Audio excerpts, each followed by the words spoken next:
Okay, so here we are. We're down here in the Cast Bespoke showroom at Greenpointe, and I'm getting ready to put the Timberx reactive on the floor. So here we go. Gonna put it, just fully submerge this rag.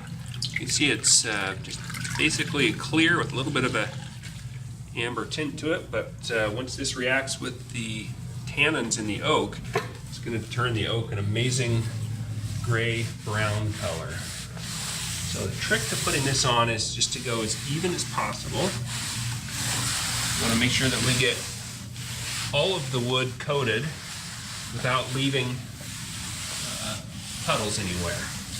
And this, as you watch, it'll be graying up pretty much as we watch. So if you look back and starts looking a little different than the area where you're immediately coating, that's to be expected, because it takes about 48 hours for the product to completely finish its oxidation process.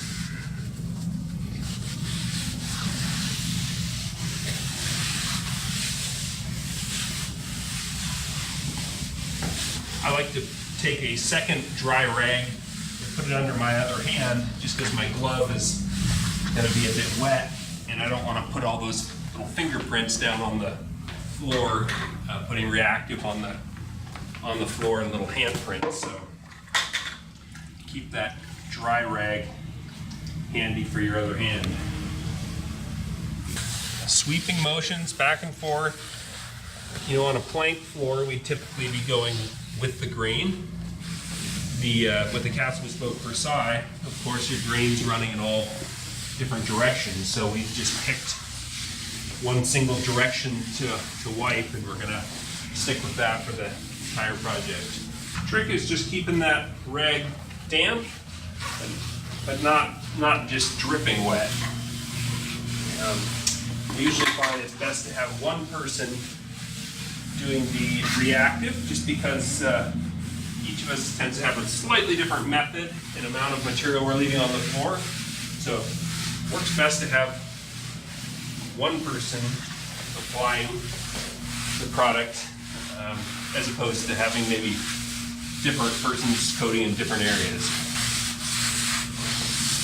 For those of you familiar with water popping a floor, this is a very similar process to water popping. One thing with reactive, you want to make sure that it's going to work with your wood filler. Many of the wood fillers will not take a reactive oil. And as you're coating, if you look up and see any areas where there's still maybe a little bit of a puddle, it doesn't hurt just to go up and pick those up with your rag. You want to make sure that when you're done, it's evenly soaking in.